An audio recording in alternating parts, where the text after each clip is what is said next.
there was just a bit of a thing whereby the car next to me, I was parked a bit close, or they were.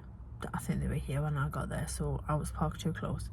So just as I was getting ready to film my review, they came out of the cinema and needed to get into their car, including the passenger side person needing to get in, and she couldn't fit. So I had to reverse out of the space and then just drove back in, because as they approached, I just switched the light on in my car to start my review, and I thought, if they ask me what I'm doing, I'm going to have to say, oh, I review films in my car and then I post them on YouTube.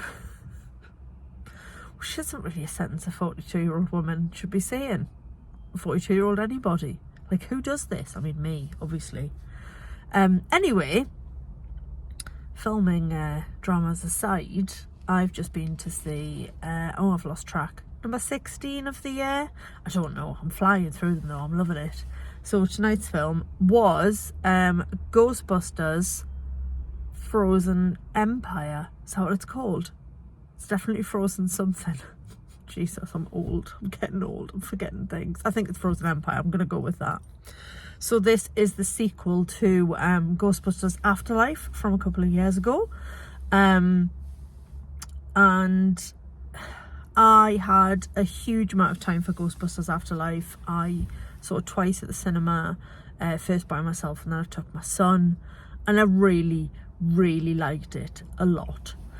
So I was excited for this one. I did enjoy it immensely. I think of the two, I prefer Afterlife, but there's a lot to like in Frozen Empire. I mean, quite controversially, when it comes to the original two, I've got a softer spot for Ghostbusters 2, which I know a lot of people would say is, you know, wrong, but I don't care, I really like Ghostbusters 2.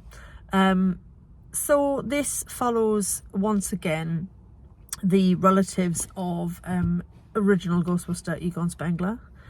So you've got his daughter Callie, and then her children, Trevor, played by Finn Wolfhard, and Phoebe, played by McKenna Grace.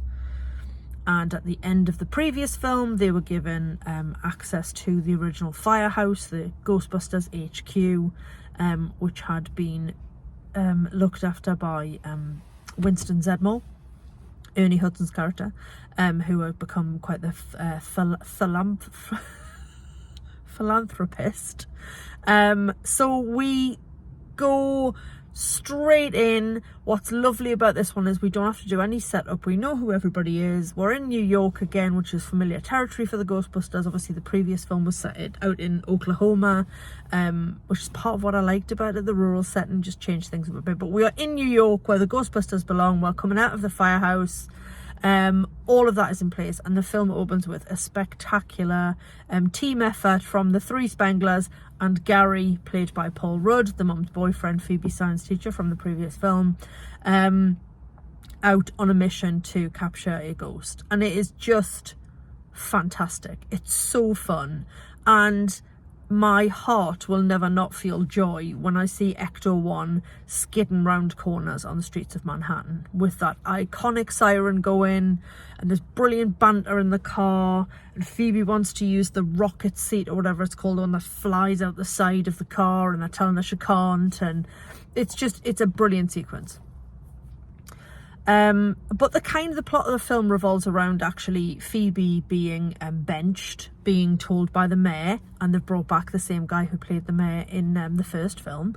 They tell her that she's not old enough to be a Ghostbuster because she's 15. So a lot of the film is about her feeling sort of left out and frustrated. She's clearly the smartest one by a country mile. You know, she is very much her grandfather's granddaughter.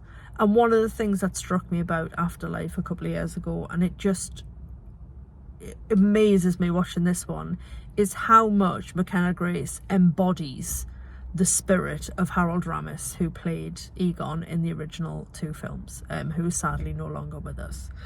She's just Egon, but a 15-year-old girl. Like, it's so accurate, and it's in mannerisms, and she's just so good, and so much of the film revolves around her, much as it did in the previous one, and she's just exceptional. She's really, really watchable. I'm really excited to see what else she does. I've already seen her in The Handmaid's Tale as well. She was very good in that. So yeah, she's definitely like one to watch vibes. Her friend podcast is back, also Lucky from the previous film. So we've got like the whole gang back together. Everybody's in New York. This time around we get original Ghostbusters sort of more involved. Primarily Dan Aykroyd's Ray Stantz is in it probably the most. He's got his occult shop, and the plot of the film, as well as it being about Phoebe being sort of benched and removed from the main Ghostbusters unit. There's a story about a brass orb that clearly contains something very dangerous and very evil, and I don't really want to say much more than that. But it ticks all the boxes of a Ghostbusters film. You've got banter, you've got ghosts, you've got family dynamics, you've got some amazing one-liners from Venkman, you've got Ray being all wide-eyed and sort of taken with the spiritual and the occult stuff, and not really not always being as careful as he should, because he just gets carried away with things. You've got Winston trying to be sort of the voice of reason, and the dynamic within the family itself plus Gary is lovely. Finn Wolfhard's character Trevor tells everybody repeatedly throughout the film that he's 18 now and he is actually an adult, which is quite funny. We get a cameo from Slimer.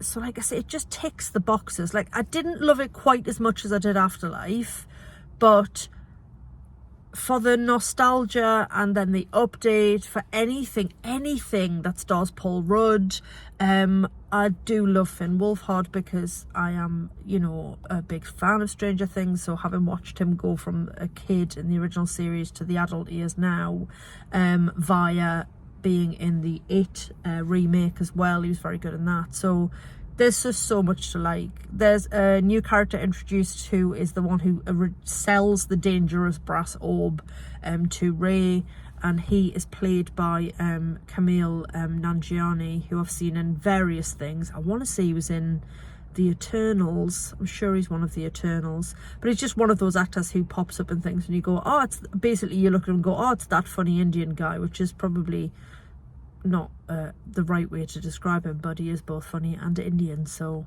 yeah, he's very good, very funny. Yeah, it's great. It's 2 hours long. It's a proper Ghostbusters film. As I say, it ticks all the boxes.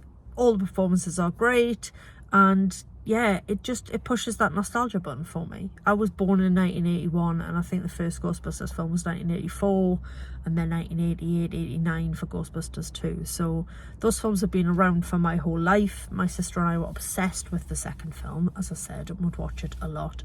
We had it recorded off the telly, and we watched it so much, recorded off ITV. I've seen it so much that if I watch Ghostbusters 2 now, streamed, or it's or on a DVD or a Blu-ray, I still remember where the ad breaks were in the version that me and my sister had, which is ridiculous. So yeah, it was great fun. Delighted to have seen it. Great special effects. You've still got the link to the original film, not only in the casting of the original Ghostbusters and also Janine and the mayor, but you've also got involvement from Jason Reitman, son of Ivan Reitman, who obviously directed the original film. So it has that tie to its past, and yeah, it's very respectful. I know what I want to say before I go. Who else does it star? Bloody James Acaster, off of being from Kettering. Yeah, I mean, I knew he was in it, but then I forgot, and then he popped up and I was like, oh my god, it's James Acaster.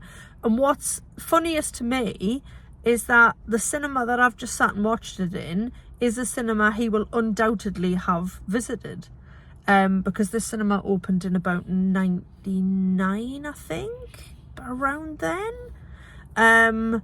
So yeah, he's definitely been here to see films. One of my best friends that I made while working here, Gary, he is also a friend of James's. So yeah, mad. He was like part of the crew, and he was in it quite a bit. It wasn't like one scene and done. He was in it quite a bit. So yeah, that was mad. Bloody James Acaster from round these parts. So yes, all good. Good fun. Liked it a lot. Don't know if they'll make any more. If they do, I'll go and see them because they're fun. And sometimes that's just what you want of a Sunday night. Okay, thanks for listening. Katie out.